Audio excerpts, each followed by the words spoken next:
What exactly could anyone really do to be dubbed the worst chef in MasterChef history? Talk about being obnoxious, nasty, cruel, atrocious, and just any other vile word you can think of. And you'd have Krissi Biasiello, who is the first chef in MasterChef history to threaten another contestant with physical violence. Yep, she was that horrible. In this video, we'll check out some of Krissi's highlights that spot her being the meanest and cruelest person you'll ever see. Krissi Rude Encounters on Season 4. When someone says, "I have more enemies than friends because I never keep my mouth shut," you should know that there's a darker side to their personality. And this, Krissi never failed to showcase in every episode of Season 4. Right from the get-go of Episode 1, Krissi brought in her fiendish and awful attitude, and she wore that cape very proudly. In the first Mystery Box Challenge, the contestants were asked to make a unique dish and were surprised with just 4 ingredients: a potato, a tomato, some bacon, and chocolates. Krissi went right into making her dish, and guess what she said when Judge Joe asked if some people hated her? Some people like you, some people hate you. Oh, Howard, Natasha, they hate me. What? How can you have that many enemies already? And it's just the beginning of the season. At the end of the challenge, Krissi displayed her dish to the judges, and I must say that it looks delish. She plated a bacon and potato frittata paired with a tomato and basil salad. You can see the pride spread widely on her face when the judges liked her dish, but sadly, or do I say good for her dish didn't even come close to Natasha's.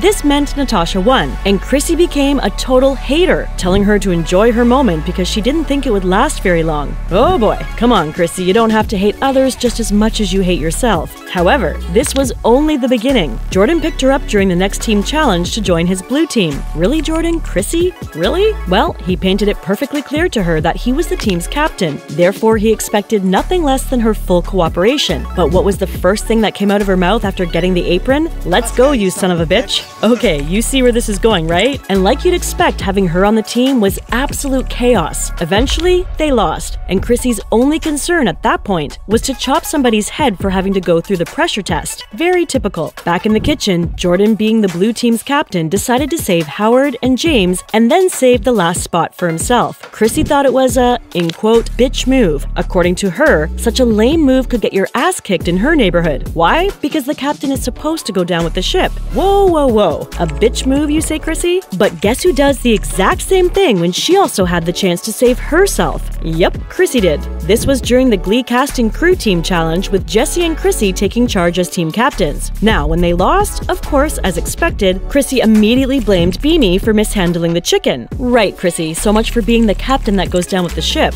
And what did she say as an excuse for saving herself? They already don't like me, so I really don't care what they think. My kid would want me to go up them stairs, and that's what I'm doing. Oh, come on, Krissi. Can you really get more awful than this? Doing the same thing that you called out someone else for is one thing, but hiding behind your kid as an excuse is on another level of absurdity. Sadly, that was not all. Using her power as captain, she nominated Beanie for the pressure test. Yeah, the one she accused of being the reason for their failure. This threw Beanie totally off balance. He cracked under the pressure and ended up serving liquid pie instead of an actual pie. Sadly, it led to his elimination from the season, and it wasn't a great moment, but guess who was having a blast? Krissi. Hear what she had to say in the end. I'm very happy with the results. Mission accomplished. At this point, I can't even take any more of her hypocrisy and bullying. Let's talk about when she did something almost unthinkable during the beach team challenge, where they were tasked to prepare fish tacos and feed the entire beachgoer crowd within an hour. The options? Ahi tuna, cod, catfish, and mahi-mahi. Krissi was put on Savannah's team and they decided to go with cod. I mean, great choice there. And usually this was supposed to be an easy challenge, but with Krissi on their team, well, we all know how it goes. Krissi was responsible for battering and frying the cod. Big mistake. When she was done, she grinned with pride, feeling like she had just made the next best thing after a grilled cheeseburger. But her team didn't agree with her at all. Why? Because it tasted horrible. Eventually, they lost the challenge, again as expected, and when asked to mention their weakest link member, everyone did not spare a second to call Krissi out. That was well deserved, don't you think? But things were just about to get a whole lot worse. The team made an exit to the wine cellar and tried to strategize on who they would save from the elimination round. And boy, oh boy, Krissi and Bree almost lit the place up. Or it was more of Krissi than Bree, threatening her with physical violence. Shut the up for you. Really? What are you gonna do?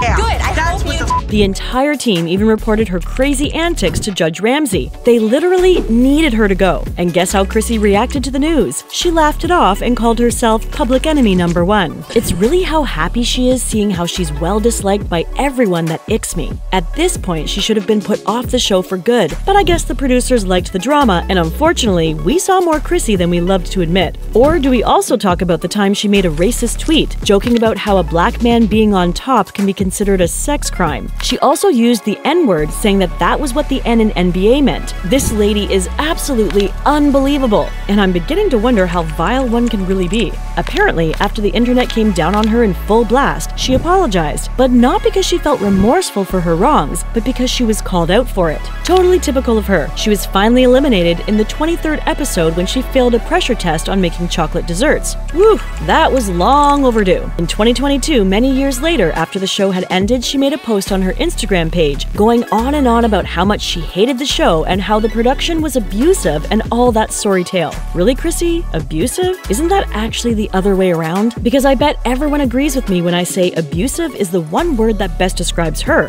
Well, her post read, I guess the announcement went out today, yay to the annual PTSD. To answer your questions, no, I am not on the new season of MasterChef. I was not asked. They know better. The last time they asked me to come for a 10-year reunion, I basically told them to go F themselves in those words, but much worse. Good luck to anyone that is competing. I hope production changed their abusive and emotionally torturing practices. I won't be watching. Love, Krissi, Season 4 supervillain. Of course, no one in their right mind would ask someone like Krissi to come on the show. And did she say supervillain? You're giving yourself too much credit there, Krissi. Rude? Yes. Arrogant? Yes. Cruel? Yes. But being a supervillain? I don't think so. You might just want to step down from your high horse a bit. So, fast forward to today, and I'm sure the question on our minds is, where is Krissi now? Since the show ended, Krissi has continued doing what she does best, cooking. She offers private chef services, owns a food blog, and surprisingly has a podcast that she calls Fork Off. When the podcast aired on the Totally Driven Entertainment Network, she had a fellow MasterChef Season 4 contestant on the show, Malcolm Green, who was a pro football player, and some say he became good friends with Krissi. Well, that's pretty hard to believe. In 2021, she had announced her diagnosis and battle with breast cancer, which she later on revealed that she had successfully beaten. So far, Krissi seems to be doing okay for herself, and her social media is proof of that.